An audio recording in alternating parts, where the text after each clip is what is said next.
एक और क्वेश्चन के साथ फिर से हाजिर हैं। A capacitor of capacitance C is given A charge Q।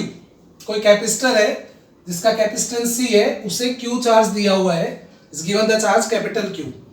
At t is equal to 0 it is connected to an uncharged capacitor. t is equal to 0 पे उसे एक अनचार्ज्ड कैपेसिटर से कनेक्ट करते हैं ऑफ इक्वल कैपेसिटेंस, उसका भी capacitance इतना ही है, थ्रू रजिस्टर R रजिस्टर के through. Find the charge on second capacitor as function of time. तो सेकंड कैपेसिटर पे जो चार्ज होगा उसे हमें लिखना है as a function of time. ठीक है, समझ में आ गया। एक कैपेसिटर है जिसमें कैपिटल Q चार्ज दिया हुआ है, उसका कैपेसिटेंस C है, और फिर उसे t is equal to 0 time पे एक अनदर कैपेसिटर से कनेक्ट कर देते हैं जो कि अनचार्ज्ड है लेकिन कैपेसिटेंस उतना ही है। तो हमें बताना है सेकंड कैपेसिटर पे चार्ज जो होगा वो फंक्शन ऑफ टाइम क्या होगा, ये हमें बताना है। आइए इसे सॉल्व करते हैं। आइए इसका सॉल्यूशन करते हैं। तो ये कैपेसिटर है, इसमें शुरू में चार्ज था कैपिटल Q और इसे अनदर कैपेसिटर से कनेक्ट कर दिया जिसका कैपेसिटेंस भी C है, इसका भी C है, और R रेजिस्टेंस के थ्रू। तो हमें इस पे चार्ज जो होगा वो बताना है। तो मान लो t टाइम पर t इज इक्वल टू 0 पे ऊपर वाले पे तो कैपेसिटेंस कितना है Q और दूसरे वाले पे चार्ज कितना है 0। पहले पे चार्ज Q है, दूसरे पे 0 है। सपोज t टाइम के बाद सेकंड कैपेसिटर पे चार्ज स्मॉल q है, तो फिर उस पे कितना बचेगा q माइनस q। भाई इस पे q आ गया तो उस पे तो q माइनस q बचेगा ना। R रेजिस्टेंस है, suppose I is the current flowing in the circuit. Kirchhoff rule लगाए। चलिए किरचॉफ रूल लगाते हैं। कैसे लगाओगे, ऐसे लगाएं, यूं क्लॉकवाइज। ठीक है, क्लॉकवाइज लगाते हैं। तो इसके ऊपर कैपेसिटेंस कितना है, पोटेंशियल कितना होगा, चार्ज अपॉन कैपेसिटेंस, इसका पोटेंशियल चार्ज अपॉन कैपेसिटेंस। इधर आइए, माइनस IR, करंट के अपोजिट जा रहे हैं, और इस पे कितना होगा minus Q by C is equal to 0। So Q minus Q upon C minus Q by C is equal to IR. So it becomes Q minus 2Q by C is equal to dQ by dt into R. I is equal to dQ by dt. अब आपको समझ में आ रहा होगा तो हम लिखेंगे dQ upon Q minus 2Q, dQ upon इसके नीचे ले आएंगे और ये हो जाएगा 1 by CR into dt। ये इधर और ये इसके नीचे इंटीग्रेशन कर देंगे।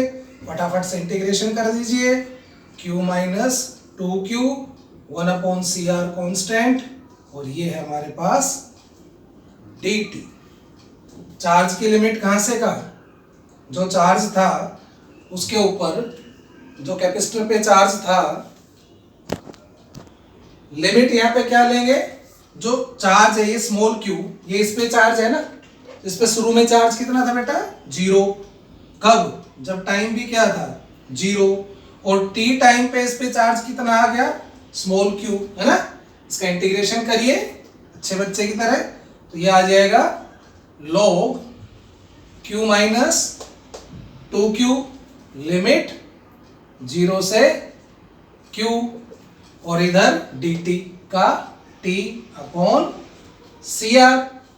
अपर लिमिट रखेंगे Q minus 2Q, lower limit रखेंगे Q minus 0 is equal to T by limit किसकी है स्मॉल q की, तो स्मॉल q की जगह पहले ये रखा अपर लिमिट, माइनस फिर लोअर लिमिट, ये हो गया ln Q minus 2Q upon Q। ऐसे लिखेंगे ना, log x minus log y, log x upon y, तो ये आ जाएगा T अपॉन CR, और ln 1 minus 2Q by Q is equal to T upon CR, और 1 minus 2Q by Q is equal to, okay एक mistake होगी बेटा इसके अंदर, छोटी इंटीग्रेशन बेटा, एक छोटा सा मिस्टेक। इसका जो इंटीग्रेशन हमने किया ना 1 बाई Q माइनस 2Q का लोग, लेकिन इसका रह गए माइनस 1 बाई 2 से डिवाइड करना पड़ेगा ना, 1 बाई मतलब माइनस 2 से डिवाइड करना पड़ेगा, तो ये नीचे अपॉन -2 भी करना है, इसमें आ रहा है ना ये, तो -2 इधर चला जाएगा, हम इसमें इधर ले जाते हैं तो -2t/CR, बस ये था और कुछ नहीं। और ये हो गया इस तरह से, तो ये हो गया -2t/CR -2t/CR -2t/CR, और इधर से ये हो जाएगा 2q/q is equal to 1 minus e raise to power e, ये e था, ये था ना ये, ठीक है, ये e रेज टू पावर हो जाएगा, ये इतना था, तो एंटी लॉग लेंगे तो e रेज टू पावर, तो ये हो जाएगा 2q/q is equal to 1 minus e raise to power -2t/CR, so q is equal to q/2 1 minus e raise to power -2t/CR। तो ये आ गया charge as a function of time. मैं दोबारा समझा देता हूँ, थोड़ा कंफ्यूजन हो गया था, मिस्टेक हो गई थी। ये जो इसका इंटीग्रेशन हमने किया log 1/q माइनस 2q का इंटीग्रेशन करेंगे तो log ये हो गया, फिर इसके अंदर इंटीग्रेशन करते हैं तो ये -2 से डिवाइड करना पड़ता है ना, तो -2 से डिवाइड कर दिया, -2 को हम इधर लेके गए तो ये इसके साथ मल्टीप्लाई हो गया -2t/CR, फिर अपर लिमिट लोअर लिमिट रख के हमने यहाँ तक कर लिया। इसके बाद जब एंटी लॉग लेते हैं तो 1 minus 2q/q e raise to power -2t/CR, बाकी ये सॉल्व है, ठीक है। एक न्यूमेरिकल और था जो आप लोगों ने ही पूछा था, उसमें 2 कैपेसिटर हैं सीरीज में और R रेजिस्टेंस के थ्रू कनेक्टेड है, तो उन पे चार्ज निकालना है as a function of time. ये आपको समझ में आ गया, ठीक है।